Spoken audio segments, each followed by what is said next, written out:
السلام علیکم ورحمۃ اللہ وبرکاتہ۔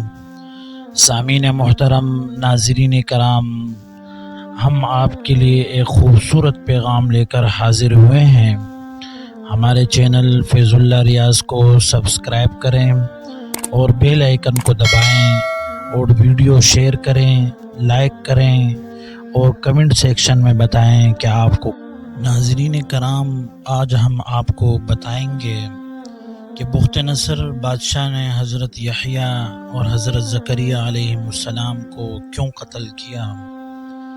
بخت نصر بادشاہ ابتدا میں نہایت نیک، اطاعت گزار اور صالح آدمی تھا۔ حضرت زکریا علیہ السلام اور حضرت یحییٰ علیہ السلام کی نہایت اطاعت کرتا تھا۔ اتفاقاً اس نے ایک عورت سے نکاح کیا جس کے ہمراہ ایک لڑکی نہایت حسینہ و جمیلہ پہلے شوہر سے تھی۔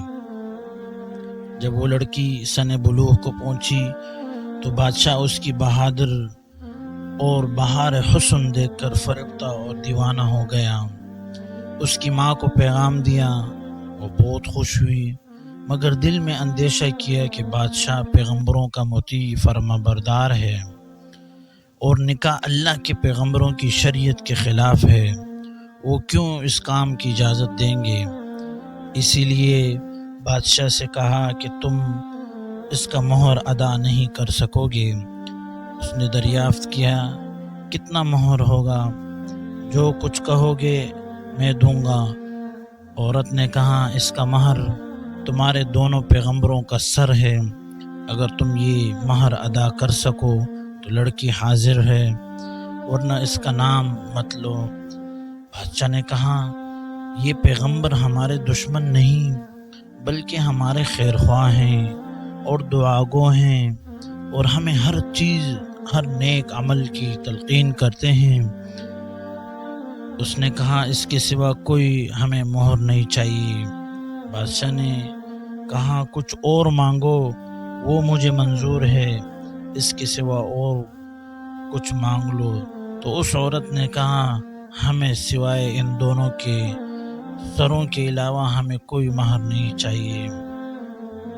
بادشاہ نے ہوائے نفسانی سے مغلوب ہو کر، نفسانی خواہشات سے مغلوب ہو کر فوج کو حکم دیا کہ دونوں بے گناہوں کو سر کاٹ کر لاؤ۔ حکم کے بموجب سپاہی نے جا کر اول حضرت یحییٰ علیہ السلام کو بیت المقدس میں شہید کر دیا۔ قتل کرنے کے بعد پھر وہ حضرت زکریا علیہ السلام کے پاس لوٹے۔ جب حضرت زکریا علیہ السلام نے یہ حال دیکھا تو دیکھ کر جنگل کی طرف بھاگنے لگے۔ فوج پیچھے ہوئی اور شیطان نے ان کی رہنمائی کی۔ جب سپاہیوں نے دبا لیا اور گھیر لیا تو حضرت زکریا علیہ السلام نے ایک درخت سے التجا کی کہ مجھ کو اس وقت پناہ دے دو۔ وہ درخت پھٹ گیا، درمیان سے دو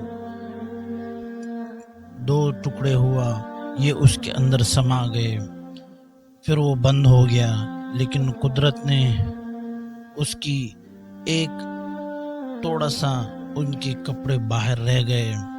فوج متحیر ہوئی کہ کہاں موجود ہے اور کہاں غائب ہو گئے۔ شیطان نے نشان دیا کہ اس درخت کے اندر ہے اور یہ کپڑا ان کے موجود ہونے کی علامت ہے۔ پھر شیطان نے آرا کی ترتیب بتا دی کہ اس طرح آپ نے ترکیب کرنی ہے۔ ایک آرا بنوایا، درخت چیرا گیا۔ جب نوبت آرے کی سر تک پہنچی تو حضرت زکریا علیہ السلام نے سسکی بری۔ اللہ تعالیٰ نے حکم نازل ہوا، اللہ کا حکم نازل ہوا اگر اف کرو گے تو پیغمبری سے خارج کر دیے جاؤ گے۔ تم نے غیروں سے کیوں پناہ مانگی؟ اگر ہم سے التجا کرتے تو کیا ہم پناہ نہیں دیتے؟ اب اس کا مزہ چکھو اور چپ چاپ اس آرے کو جی لو۔ غرض سر سے پاؤں تک جسم چھیل لیا گیا اور حضرت زکریا علیہ السلام نے پورا جان دے دی، لیکن اف تک نہ کہا۔ جب دونوں پیغمبروں کہ اس بے دردی سے قتل ہوئے منظر اللہ نے دیکھا تو غضب الہی نازل ہوا، دن تاریک ہو گیا، ایک بادشاہ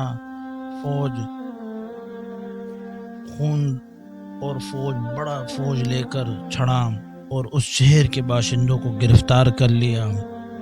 حضرت یحییٰ علیہ السلام کا خون بند نہیں ہو رہا تھا، تو جب حضرت یحییٰ علیہ السلام کو قبر میں رکھتے تو خون جاری ہو جاتا، اور خون اتنا جاری ہوتا کہ پورا قبر خون سے بھر جاتا۔ تو بادشاہ نے حکم دیا کہ میں اس وقت تک ان کو قتل کرتا رہوں گا، ان کے لوگوں کو قتل کرتا رہوں گا جب تک قبر میں خون نہ رک جائے، اور یہ قسم کھا لی۔ تو اس کے بعد قسم کھانے کے بعد بادشاہ نے حکم دیا کہ ہزاروں لوگوں کو مارو۔ جب 1000 آدمی تیغ ہو گئے، ان کی بیخ سریں کاٹ دی، پھر بھی خون بند نہ ہوا۔